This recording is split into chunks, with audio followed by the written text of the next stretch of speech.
தேசிய பொதுக்குழு உறுப்பினர்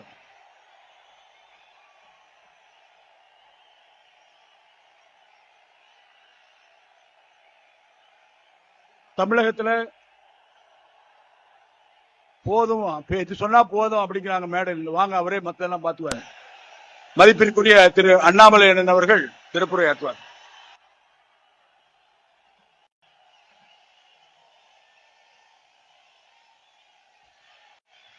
வெற்றிவேல் முருகனுக்கு, வீரவேல் முருகனுக்கு. அன்பு சொந்தங்களே, இந்து சொந்தங்களே, நாம் யாரும் கூட நிச்சயமாக பயப்பட தேவையில்லை. காரணம், வருண பகவான் இன்னும் ஒரு 1.5 மணி நேரத்துக்கு நம்மளை சோதிக்க போவது கிடையாது. இது மலை துளிகள் என்று சொல்வதை விட இது கண்ணீர் துளிகள்.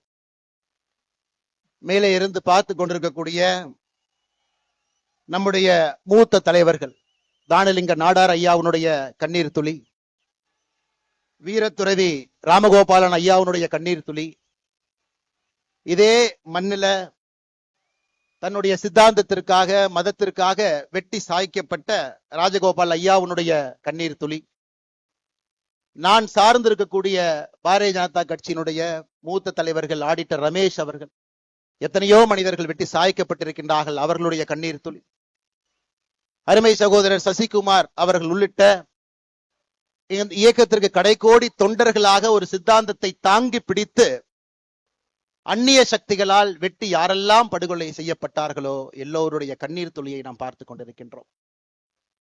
இவ்வளவு பெரிய ஒரு கூட்டம், எழுச்சியான ஒரு கூட்டம், ஒரு மதத்தை சார்ந்தவர்கள், வாழ்வியல் முறையை பின்பற்றக்கூடியவர்கள், நம்முடைய நிலத்தினுடைய கடவுள் தமிழ் கடவுள் முருகபெருமானை மையமாக வைத்து மதுரை மாநகரத்தில் சங்கமித்து இந்து முன்னணி அவர்கள் ஏற்பாடு செய்திருக்கக்கூடிய இந்த கூட்டத்திலே நாம் எல்லாம் பங்கேற்றுக் கொண்டிருக்கின்றோம். இது ஒரு சாதாரணமான ஒரு கூட்டம் இல்லைங்க. ஒரு இனம் தன்னுடைய குரலை உரக்க சொல்லிக் கொண்டிருக்கிறது, தன்னுடைய உரிமையை நிலைநாட்ட வேண்டும் என்று விரும்புகிறது, தன்னுடைய வாழ்வியல் முறையை யாரும் தொந்தரவு செய்யக்கூடாது என்று ஏங்கிக் கொண்டிருக்கிறது. அப்படிப்பட்ட இந்து சமுதாயத்தினுடைய இனத்தினுடைய சொந்தங்கள் எல்லோரும் இங்கே வந்திருக்கின்றீர்கள். பெரியவர்கள், தாய்மார்கள், சாது சன்னியாசிகள், எல்லா மடத்தினுடைய பாரம்பரியம் மிக்க மடத்தை தாங்கி பிடிக்கக்கூடிய ஆன்மீகவாதிகள் ஐயா எல்லாரும் மேடையில் இருக்கிறாங்க. RSS பேர் இயக்கத்தினுடைய மூத்த முன்னோடிகள் மேடையின் மீது இருக்கின்றார்கள். இந்து முன்னணியினுடைய தலைவர் அண்ணன் காடேஸ்வர சுப்பிரமணியம் அவர்கள் இருக்கின்றார்கள். நான் சார்ந்திருக்கக்கூடிய பாரதிய ஜனதா கட்சியினுடைய தலைவர் அன்புக்குரிய அண்ணன் நயினார் நாகேந்திரன் அவர்கள், எல்லா மூத்த தலைவர்கள் மேடையின் மீது இருக்கின்றார்கள். மிக முக்கியமாக இந்த நிகழ்ச்சிக்காக தன்னுடைய பொறுப்பை எல்லாம் விட்டு இதுதான் என்னுடைய முதல் பொறுப்பு, எங்கே சனாதன தர்ம பிரச்சனைக்கு உள்ளாக்கப்படுகிறதோ அங்கே நான் இருப்பேன் என்று சொல்லி இந்த நிகழ்வுக்கு ஆந்திரா மாநிலத்தினுடைய துணை முதல்வர் அண்ணன் பவன் கல்யாண் அவர்களும் கூட இங்கே நம்மோடு வந்து நின்று கொண்டிருக்கின்றார். அருமை சொந்தங்களை, ஒரே ஒரு நிமிஷம் யோசிச்சு பாருங்க. உலகத்துல யூதர்கள், ஜூஸ், மொத்த மக்கள் தொகையில வெறும் 0.2 விழுக்காடு இருக்கிறாங்க. 0.2 விழுக்காடு. அவர்களுடைய வாழ்வியல் முறையை தொந்தரவு செய்வதற்காக வெறும் 0.2 விழுக்காடு இருக்கக்கூடிய ஒரு இனம் 4 நாடுகளோடு சண்டை போட்டு நின்று கொண்டிருக்கின்றார்கள். 4 நாடுகளோடு. அந்த ஊர்ல இன்னைக்கு போய் நீங்க பாத்தீங்கன்னா அங்க இருக்கக்கூடிய குழந்தைகள் எல்லாம் பள்ளிக்கூடத்தை மொத்தமாக மூடி இருக்கின்றார்கள். ஹாஸ்பிட்டல் எல்லாமே கீழே கொண்டு போயிட்டாங்க, அண்டர் கிரவுண்டுக்கு. அந்த நாட்டை ஆளக்கூடிய தலைவர்கள் இதற்காகத்தான் மக்கள் எங்களுக்கு வாக்களித்திருக்கின்றார்கள், என்னுடைய வாழ்வியல் முறையை யார் தவறு செய்தாலும் வாழ்வியல் முறைக்கு தொந்தரவு செய்தாலும் எதிர்த்து நிற்போம் என்று இஸ்ரேல் நாடு நின்று கொண்டிருக்கிறது. இன்னொரு பக்கம் அமெரிக்காவை பாருங்க. நேற்று அவர்களுடைய விமானம் 37 மணி நேரம் தரையிலே படாமல் பறந்து வந்து இன்னொரு நாட்டின் மீது குண்டை வீசிவிட்டு திரும்ப சென்றிருக்கின்றார்கள். உலகம் முழுவதும் பார்க்கிறோம். ஆனா இந்தியால ஆபரேஷன் சிந்தூர் நடத்தப்பட்டால் சில மனிதர்களுக்கு பிரச்சனை. அதை நாம் நல்லா புரிஞ்சுக்கணுங்க ஐயா. எதற்காக இந்த இனம் இங்கே ஒன்றாக நிற்கிறது, எதற்காக அதனுடைய குரல் உரக்க கேட்கப்பட வேண்டும் என்று இருந்தால், நம்ம ஊர்ல மட்டும்தான் நம்முடைய வாழ்வியல் முறையை தொந்தரவு செய்து ஏப்ரல் 22ஆம் தேதி பெஹல்காம்ல நீ எந்த வாழ்வியல் முறையை பின்பற்றுகின்றாய், நீ இந்து மதமா என்கின்ற ஒரே காரணத்திற்காக 26 மனிதர்களை தனித்தனியாக நிறுத்தி நெத்தி புட்டிலே சுற்று கொண்டு விட்டு இந்த மதம் இருக்கக்கூடாது என்று ஒருவர் நினைக்கின்றார். பதிலுக்கு பதிலாக எல்லை தாண்டி அந்த பயங்கரவாத நாட்டுக்குள்ள நம்ம போயிட்டு வரும் பொழுது மட்டும்தான் நம்முடைய நாட்டுல சில பேர்த்துக்கு பிரச்சனை. நன்றாக உணர்ந்து கொள்ள வேண்டும், நன்றாக உணர்ந்து கொள்ள வேண்டும். இஸ்ரேல் எப்படி நிக்கிறான் பாருங்க, அமெரிக்காக்காரர் எப்படி நிக்கிறான் பாருங்க. இன்னைக்கு இந்தியர்கள் முதலாக நாம் பார்க்கின்றோம், நம்முடைய கண் முன்னால் நாம வாழக்கூடிய சம காலகட்டத்துல நாமும் எழுந்து நிற்கின்றோம். என்னுடைய வாழ்வியல் முறைக்கு பிரச்சனை வந்தால் எழுந்து நிற்பேன், திருப்பி அடிப்பேன் என்று. அன்பு சொந்தங்களே, அதற்காகத்தான் இந்த மதுரையில முருகபெருமானுடைய மாநாடு நடந்து கொண்டிருக்கிறது. காரணம், இந்துக்களை பொறுத்தவரை சின்னதாக யாராவது தொந்தரவு பண்ணா நம்ம பெருசா கண்டுக்க மாட்டோம், பரவாயில்ல மன்னிச்சு போயிரும். பெரிதாக தொந்தரவு செய்தாலும் கூட அதையும் கண்டுக்க மாட்டோம், மன்னிச்சு போயிரும் சொல்லுவோம். ஆனா இன்னைக்கு அதையெல்லாம் தாண்டி நம்முடைய வாழ்வியல் முறைக்கு தொடர்ச்சியாக பிரச்சனைகள் வந்து கொண்டே இருக்கிறது. இந்து என்பதற்காக நான் ஏற்கனவே சொன்னதை போல நம்முடைய கடைக்கோடி தொண்டர்கள் கொல்லப்படுகின்றார்கள். இந்த மதத்தை பின்பற்றினா மட்டும் நம்முடைய வாக்கை பெற்று அரசியல்வாதிகளாக அதிகாரத்தில் இருக்கக்கூடியவங்க கோவில் இப்படி இருக்கும், கூம்பு மாதிரி இருக்கும் அசிங்கப்படுத்துறாங்க. இந்து மக்கள்கிட்ட ஒற்றுமை எப்பொழுதும் வராது என்கின்ற தைரியத்துல அரசியல்வாதிகள் இன்னும் பழைய அரசியலை செய்து கொண்டிருக்கின்றார்கள்.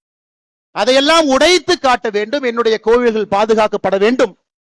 எங்களுடைய வாழ்வியல் முறையில் எந்த பிரச்சனையும் வரக்கூடாது. எங்களுடைய குழந்தைகள் தைரியமா ஒரு ஸ்கூலுக்கு போனா கூட திருநூறு வச்சுட்டு போகணும். எங்களுடைய குழந்தைகள் இன்னைக்கு வட தமிழ்நாட்டில் ஒரு ஸ்கூலுக்கு போனா கூட ருத்ராட்சி கொட்டையை வெளியே அணிந்து கொண்டு செல்ல வேண்டும். இதெல்லாம் இன்னைக்கு மக்களுக்கு ஏற்படக்கூடிய பிரச்சனையாக இருக்கிறது. அன்பு சொந்தங்கள், அதற்கெல்லாம் இந்த முருகர் மாநாடு தேவைப்படுகிறது. ஒரு பக்கம் எழுச்சி, ஆளுகின்ற ஆட்சியாளர்களுக்கு எச்சரிக்கை மணி. 5 லட்சம் பேர் மதுரையில காசு கொடுக்காம கொள்கைக்காக மழை வரும் என்று தெரிந்தும் கூட்டம் அதிகமாக இருக்கும். அதுல என்னைய மதிப்பாங்களா? கடைக்கோடியில் உட்கார்ந்து இருக்கிற நான் விஐபியா? எனக்கு சேர் கொடுப்பாங்களா? எந்த கேள்வியும் இல்லாம இது என்னுடைய மாநாடு, என்னுடைய வாழ்வியல் முறையை காக்கக்கூடிய மாநாடு என்று வந்திருக்கின்றீர்கள். இதிலே எச்சரிக்கை மணி அங்க போகும். முருகபெருமான் நல்லா பாருங்க, 6 படை சாதாரணமான வீடுகள் இல்லைங்க. நல்லா பாருங்க, எல்லா வீடுகளுக்கும் ஒரு தன்மை, அறிவு, ஞானம். பழனி என்னுடைய தந்தைக்கே நான் ஒரு தாரக மந்திரத்தை சொல்லி கொடுக்கிறேன், அதற்கு ஒரு வீடு. திருமணம் செய்து கொண்டு இல்லற வாழ்க்கையிலே அமைதியாக இருப்பேன், அதற்கும் ஒரு வீடு. நல்லா யோசிச்சு பாரு. என தேவையில்லாம பிரச்சனை பண்ணினா சூரசம்ஹாரம் பண்ணிடுவேன், அதற்கும் ஒரு வீடு. சூரசம்ஹாரம் செய்துவிட்டு அமைதியாக திருத்தணியில போய் இருப்பேன், அதற்கும் ஒரு வீடு. ஆளுகின்ற ஆட்சியாளர்கள் முருக பக்தர்களை எந்த வீட்டிலே வைத்து பார்க்க வேண்டும் என்று இந்த மாநாடு மூலமாக அவர்களுக்கு தெரியும். முதல் வீடு திருப்பரங்குன்றத்துக்கே நீ பிரச்சனை ஏற்படுத்தினா ஒரு வீடாக சென்று சூரசம்ஹாரம் செய்துவிட்டு மறுபடியும் அமைதியாக திருத்தணிக்கு போயிரும். அப்படிங்கிற மாதிரி தாங்க ஐயா அந்த மாநாட்டில் ஒரு பெரிய செய்தியை நாம் சொல்லி இருக்கின்றோம். என்னுடைய வாழ்வியல் முறையில தலையிடாத, ஏன்னா நம்ம யாருக்குமே தொந்தரவு பண்ணல. இன்னைக்கு உலகத்தில் இருக்கக்கூடிய எல்லா மதத்தையும் பாருங்க ஐயா, எத்தனை கோடி மனிதர்கள் எந்த மதத்தை பின்பற்றாங்க பாருங்க.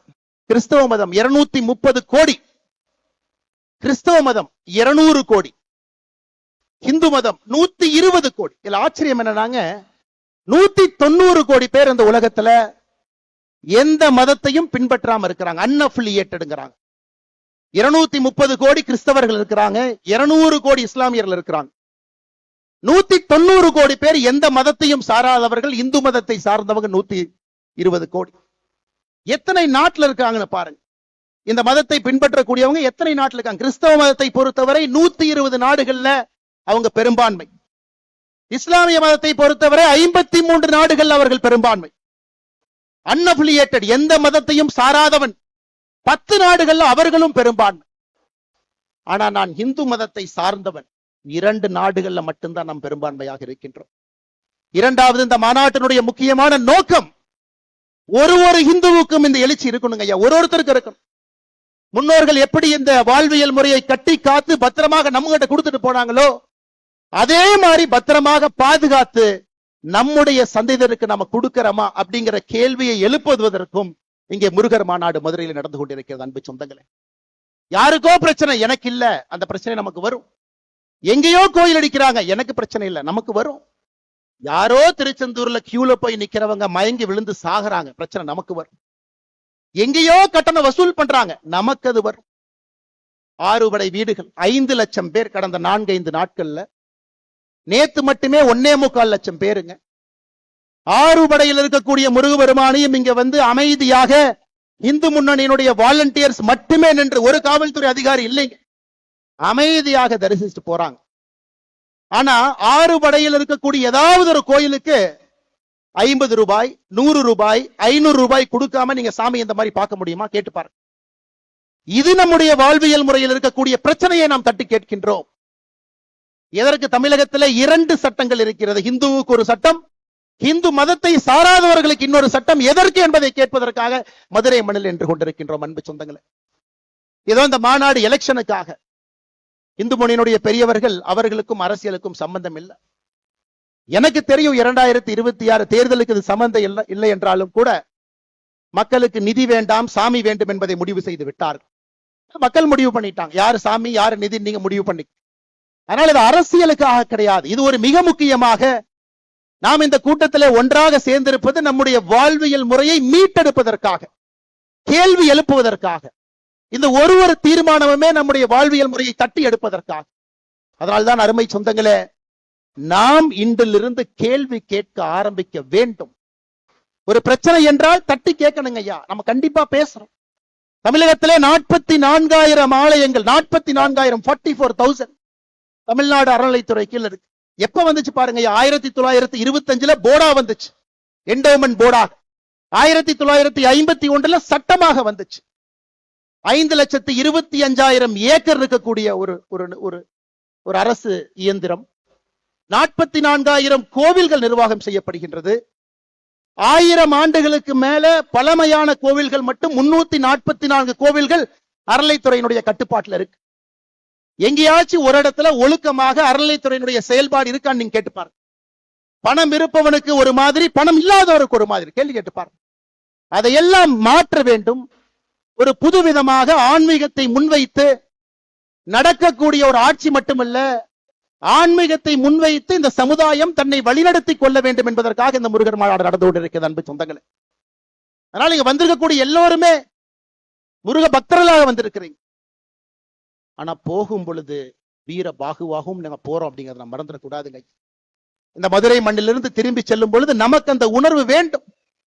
230 கோடி கிறிஸ்தவர்கள் என்று சொன்னேன்.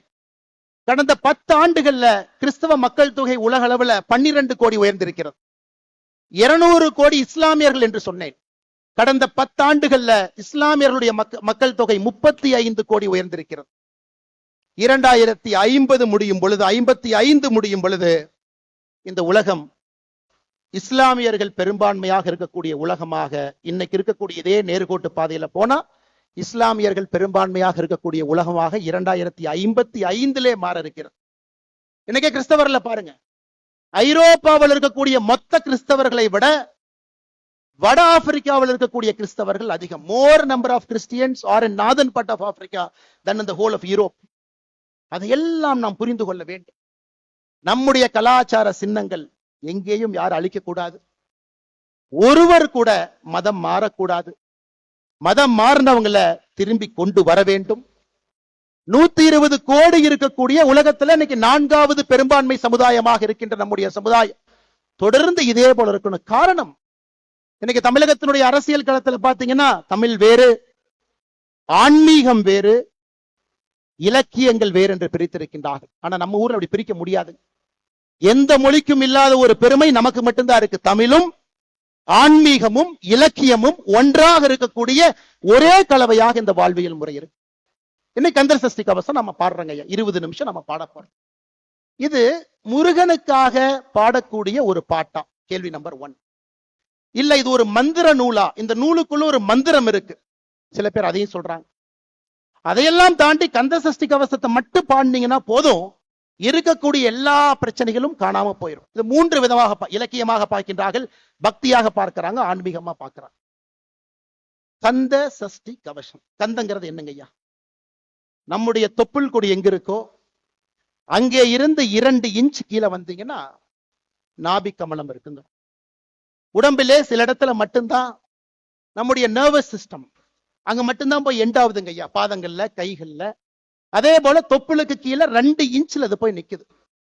அதை பழைய தமிழ்ல 18ஆம் நூற்றாண்டுல சென்னி மலையில இந்த நூலை முதலாக சுப்பிரமணிய சாமிக்கு முன்னாடி ஏற்றிய பொழுது தேவராய சுவாமிகள் அவர்கள் கந்த என்று குறிப்பிட்டது நம்முடைய தொப்புள் கொடிக்கு கீழே இருக்கக்கூடிய 2 இன்ச் பகுதியில் இருக்கக்கூடிய பகுதி. சஷ்டி. இன்னைக்கு சஷ்டி ஒரு நாளாக கொண்டாடுகின்றோம். ஆனா பழைய தமிழ்ல சஷ்டி என்றால் அது சட்டி. எப்படி அந்த தொப்புள் கொடிக்கு 2 இன்ச்சுக்கு கீழே உள்ள பாத்தீங்கன்னா அந்த பகுதி சட்டி போல இருக்கும். கந்த சஷ்டி கவசம். அப்படின்னா தொப்புள் கொடிக்கு 2 இன்ச்சுக்கு கீழே இருக்கக்கூடிய சட்டி போன்ற அந்த பகுதியை பாதுகாப்பதற்காக பாடப்பட்ட ஒரு பாடலை கந்த சஷ்டி கவசம்னு சொல்றோம். இது இன்னொரு விதத்துல பாருங்க. சட்டியில் இருந்தா தான் அகப்பையில வரும், சஷ்டியில் இருந்தால் தான் அகைப்பையில் வரும். சஷ்டியில விரதம் இருக்கிறீங்கன்னா அகைப்பையில உயிர் உண்டாகும் என்பதற்காக சொல்லப்பட்டது. இந்த முழு கந்த சஷ்டி கவசத்துல அவ்வளவு சயின்ஸ் இருக்குதுங்க. இன்னைக்கு விஞ்ஞானத்திற்கு என்னவெல்லாம் தேவையோ எல்லா கந்த சஷ்டி கவசத்துல இருக்கு. அதனால்தான் நம்மை வாழ்வியல் நெறி என்று சொல்லுகின்றோம். தமிழ் மொழியிலே ஆன்மீகமும் அறிவியலும் கலந்திருக்கிறது என்று சொல்லுகின்றோம். இந்த மொழியை பிரிச்சு பார்க்க முடியாது. அதை திரும்ப எப்ப நம்ம மையப்பகுதி கொண்டு வர போகின்றோம்? ஒரு கந்த சஷ்டி கவசத்திலிருந்து ஆரம்பிச்சு ஒரு விஷயம் நாம் பேசலாங்க ஐயா. ஒரு விஷயம். அன்பு சொந்தங்களே, இன்று நாம் பாடக்கூடிய கந்த சஷ்டி கவசத்தை முழுமையாக நாம் பாடுவோம். சஷ்டி ஒரு நாள்லையும் முருகன் கோவில்ல வரும்பொழுதெல்லாம் கந்த சஷ்டி கவசத்தை பாடுவோம். அதையெல்லாம் தாண்டி இங்க இருக்கக்கூடிய மனிதர்களுக்கு பெரிய வேலை இருக்குதுங்க. வட இந்தியாவுக்கு போனீங்கன்னா மகா புராணங்கள் என்று சொல்லுவார்கள். 18 மகா புராணங்கள் இருக்கு. ஏன்னா தமிழ்நாட்டில் அரசியல்வாதிகள் அப்படியே பிரிச்சுட்டு போயிருவாங்க. முருகன் தமிழ் கடவுள் மட்டும்தான். முருகன் வட இந்தியால யாருக்குமே முருகனை தெரியாது.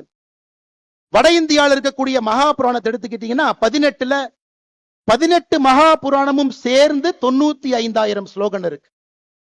ஆனா ஒரே ஒரு ஸ்கந்த புராணத்துல மட்டும் 1,00,000 ஸ்லோகன் இருக்கு.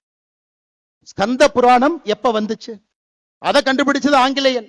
கேம்பிரிட்ஜ் பல்கலைக்கழகத்தில் இருக்கக்கூடிய செசில் பெண்டால் 1898 நேபாள ஓலைச்சுவடைகளை கண்டுபிடித்து இதுதான் ஸ்கந்த புராணம் கண்டுபிடிச்சாங்க. ஆனா இன்னைக்கு அவர் கண்டுபிடித்தது வெறும் 81,000 ஓலைச்சுவடிகள் தான், ஸ்லோகங்கள் தான். அப்படி என்றால் அவ்வளவு விஷயம் இருக்குதுங்க, அவ்வளவு விஷயங்கள் இருக்கு. நிறைய நாம் என்ன கண்டுபிடிக்கணும். ஆட்சியாளர்கள் அதற்காக நிதி கொடுக்கணும். நம்முடைய பண்டைய தமிழ் நாகரீகம், கலாச்சாரம், வழிபாடு எல்லாத்தையும் தேடி படிக்கணும். ஏன்னா இன்றைய காலகட்டத்திற்கு தேவையான எல்லா பிரச்சனைகளுக்கான தீர்வு அதில் இருக்குதுங்க ஐயா. ஒரே ஒரு உதாரணம் இன்னைக்கு நாம சொல்றோங்க ஐயா. இன்னைக்கு நாம சொல்றோம் திருப்புகளே பாத்தீங்கன்னா அதிர்ஷ்டவசமாகத்தாங்க ஐயா அச்சுக்கு வந்துச்சு. 2 உதாரணத்தை மட்டும்தான் நான் கொடுக்குறேங்க. 1871 கடலூர் கோர்ட்ல சண்டை போட்டுக்கிறாங்க சிதம்பரம் கோவிலுடைய தீட்சிதாரும் ஆங்கிலேயர்கள். அன்னைக்கும் தீட்சிதார்கள் சொல்றாங்க இந்த கோவில்ல வழிபடுற உரிமை எங்களுக்கு மட்டும்தான் இருக்கு. வெள்ளக்கார ஜட்ஜு சொல்றாரு, எப்படி வழிபடுவீங்க, பாடி காட்டுங்க அப்படின்னு. தீட்சிதார்கள் பாட ஆரம்பிக்கின்றார்கள். அந்த கோவில்ல டைப்பிஸ்ட் தட்டச்சிரா சுப்பிரமணிய பிள்ளைன்னு ஒருத்தர் இருக்கார். அருமையா இருக்கே இந்த பாட்டு. தீட்சிதாரை தனியா கூப்பிட்டு, ஐயா ஒரு பாட்டு பாடுறீங்க, என்னங்க ஐயான்னு கேட்கிறாங்க. ஐயா இதுதாங்க ஐயா திருப்புகழ் அப்படிங்கிறாங்க. 5 ஆண்டுகளாக 5 நூற்றாண்டுகளாக 13ஆம் நூற்றாண்டிலிருந்து வார்த்தையாக இல்லாமல் வெறும் வாயிலே பாடிக்கொண்டிருக்கிறார். அதை கேள்விப்பட்டோடனே சுப்பிரமணிய பிள்ளை அங்கேயே தன்னுடைய வேலையை விட்டு அவர் உட்கார்ந்து திருப்புகளை அச்சில ஏத்துறாங்க. இந்த மாதிரி பல விஷயங்கள் இதெல்லாம் ஒளிஞ்சு கிடக்குதுங்க ஐயா. அவ்வளவு இடத்துல இருக்கு.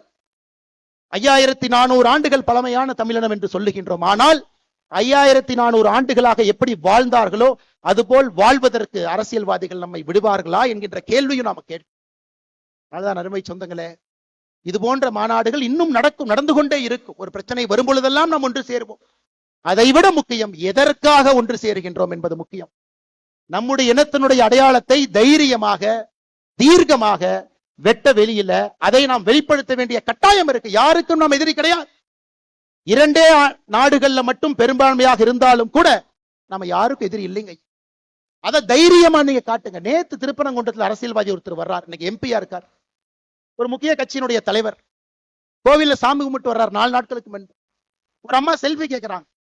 நெத்தியில் இருக்கக்கூடிய திருநூரை அழித்து விட்டு புகைப்படம் எடுத்து அந்த அம்மாவை அனுப்பி வைக்கிறாங்க. இவர்கள் ஓட்டு பிச்சை எடுக்க நம்மிடம் 2026 தேர்தலில் வருவாங்க. அன்னைக்கு கோயிலுக்கு போவாங்க, அன்னைக்கு நம்மை பற்றி நன்றாக சொல்லுவாங்க. அதை எல்லாம் நம்ம உணர்ந்துக்கணும். இந்துக்கள் நன்றாக உணர்ந்து கொள்ள வேண்டும், நாம் யாருக்கும் எதிரி இல்லை. நம்மை எதிரியாக நினைப்பவர்களுக்கு நாம் எதிரி என்பதிலே மிக மிக மிக தெளிவாக இருக்க வேண்டும் அன்பு சொந்தங்கள். அது மட்டும் இல்லாம இன்னைக்கு பாருங்க, உலகத்தில் இருக்கக்கூடிய எத்தனையோ நகரங்கள் அழிந்து கொண்டிருக்கிறது. டெட்ராய்ட் ஒரு காலத்துல உலகத்தில் இருக்கக்கூடிய ஆட்டோமொபைல் அங்க இருந்தாங்க வந்துச்சு.